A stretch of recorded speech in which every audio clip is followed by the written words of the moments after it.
students, welcome to my next lecture of physical coordinate measurement. Error analysis is the name of today's article. Error analysis.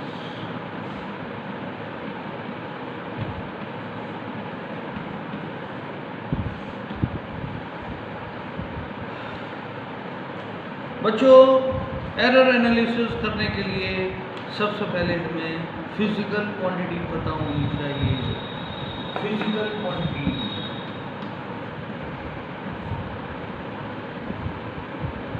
Any quantity which can be measured, जिस quantity को नापा जा सकता है उसे physical quantity कहते हैं। जिस क्वांटिटी को नापा जा सकता है उसे फिजिकल क्वांटिटी कहते हैं। बच्चों, एरर को समझने के लिए हम एक एग्जांपल लेते हैं। एक कंपनी ने एक स्केल बनाया जिसकी लंबाई 10 सेंटीमीटर थी। एक स्टूडेंट से कहा गया इस स्केल को अपने स्केल से, उसके पास बड़ा स्केल था, नाप कर बताओ।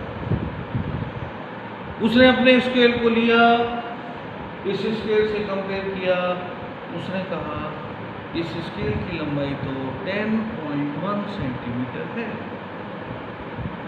बच्चों, ये जो कंपनी ने क्लेम किया था 10 सेंटीमीटर, ये ट्रू वैल्यू थी।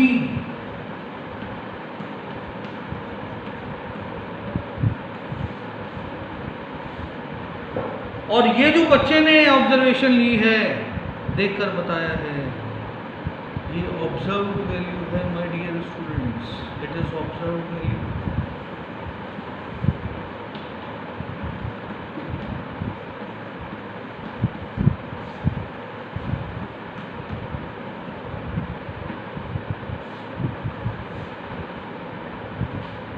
बच्चों, अगर हम ट्रू वैल्यू को x मान लें और ऑब्जर्व वैल्यू को y मान लें, तो बच्चों एरर क्या होती है? एरर होती है difference of true value and observed value of a physical quantity. So how you can define the error?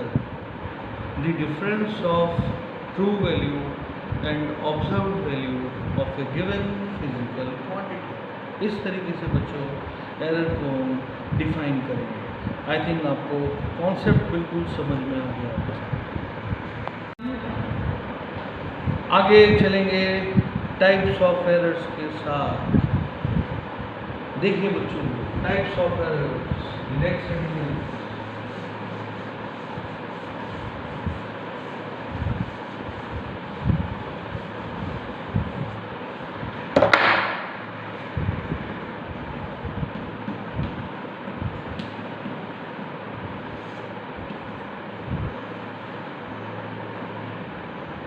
यूं तो एरर्स के बहुत सारे टाइप्स होते हैं।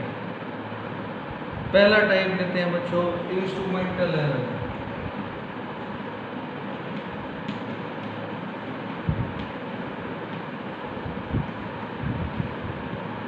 दूसरा लेते हैं रैंडम एरर।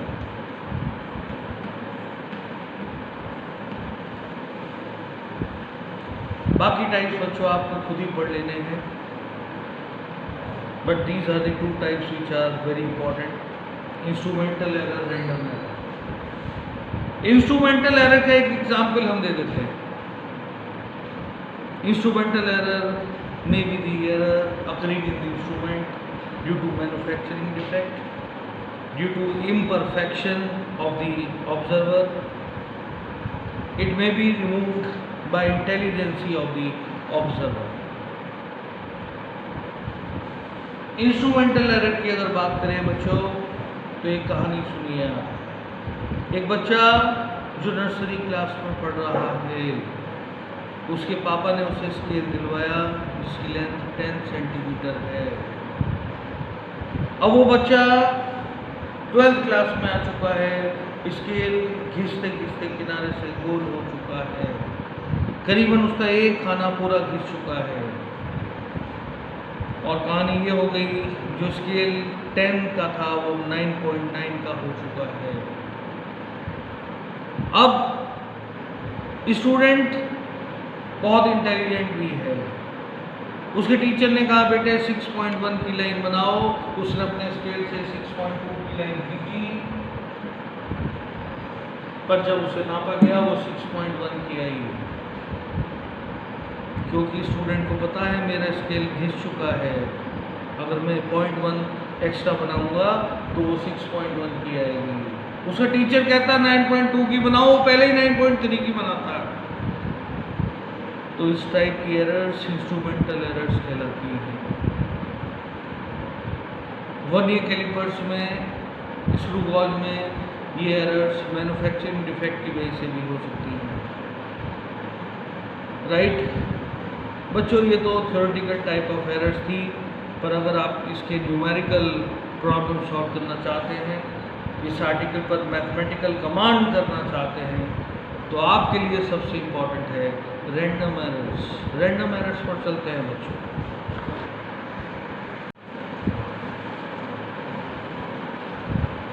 रैंडम एरर्स,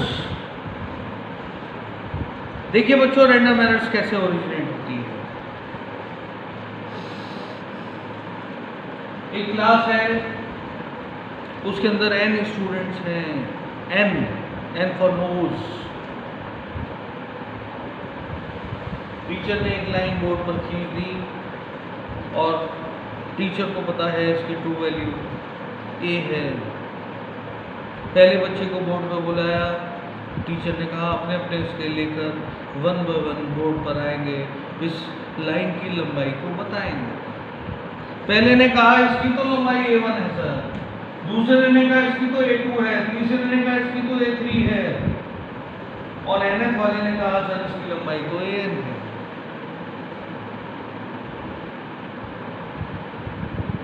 सवाल उठता है, अगर टीचर को भी ट्रू वैल्यू पता ना हो और सबकी ऑब्जर्वेशन अलग अलग आ रही है, तो ट्रू वैल्यू फिजिक्स के हिसाब से क्या होगी? फिजिक्स के हिसाब से बच्चों ट्रू वैल्यू होगी इन सारी ऑब्जर्वेशंस का मीन। कैसे लिखेंगे? ऐसे लिखेंगे a bar is equal to a1 plus a2 plus an upon n।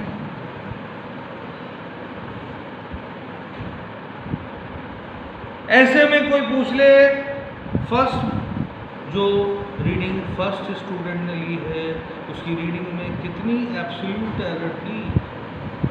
बच्चों उस एब्सोल्यूट एरर को डेल्टा a1 से रिप्रेजेंट करेंगे। ट्रू वैल्यू में से ऑब्जर्व वैल्यू माइनस कर देना, एब्सोल्यूट एरर आ जाएगी। दूसरे स्टूडेंट की ऑब्जर्वेशन में कितनी एरर थी? ट्रू वैल्यू में से ऑब्जर्वेशन माइनस कर देना, absolute error in second observation आ जाएगी। nth वाले के में कितनी एरर थी? ट्रू वैल्यू में से nth वाली वैल्यू माइनस कर देना, absolute error in nth observation आ जाएगी। तो बच्चों एक बार फिर रिपीट करते हैं रैंडम एरर्स को। It is the time to define the random error. The error whose magnitude changes in each and every observation is called random error. पहली ऑब्जर्वेशन में ये एरर थी, दूसरी में ये थी, nth में ये थी। The error whose magnitude changes in each and every observation is called random error. लगातार बदलने वाली एरर। आई थिंक बच्चों आपको रैंडम एरर समझ में आ गई होगी। बच्चों आगे चलेंगे एक और नई एरर के साथ जिसका नाम है मीन एब्सोल्यूट एरर।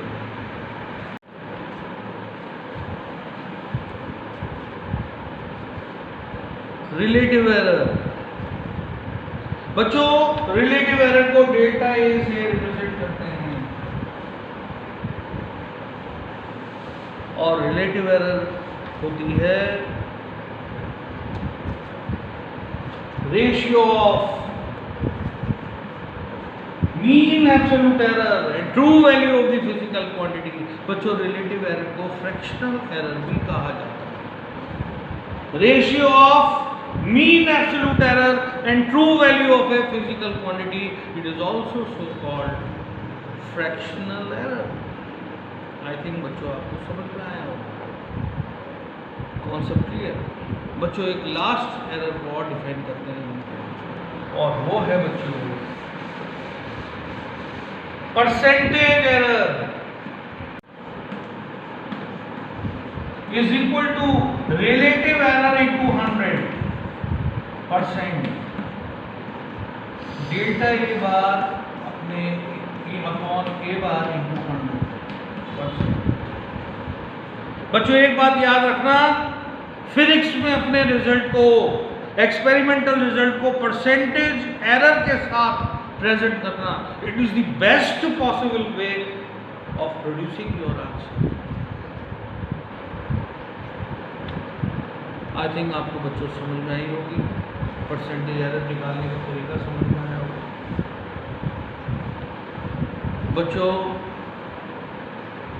हम आपके लिए एनसीईआरटी एग्जाम्पलर प्रॉब्लम्स का सॉल्यूशन, एक एक प्रॉब्लम का एक्सप्लेनेशन, डिटेल एक्सप्लेनेशन, हम आपके लिए एनसीईआरटी बुक का सॉल्यूशन, एक एक प्रॉब्लम का एक्सप्लेनेशन। बच्चों हमारा मॉरल बना रहे, हिम्मत बनी रहे, ऐसे ही वीडियो हम आपके लिए बनाते रहे। We are working for your benefit.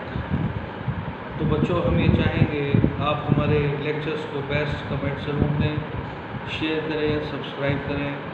एक एक स्टूडेंट जो हमारे लेक्चर्स जिन्हें पसंद आ रहे हैं, कम से कम we need that we are having about 300 subscribers right now within a week. हम चाहते हैं कि इस हफ्ते ये कम से कम 1000 पर ज़रूर पहुँच जाए by your help. Thank you, God bless you all my dear students.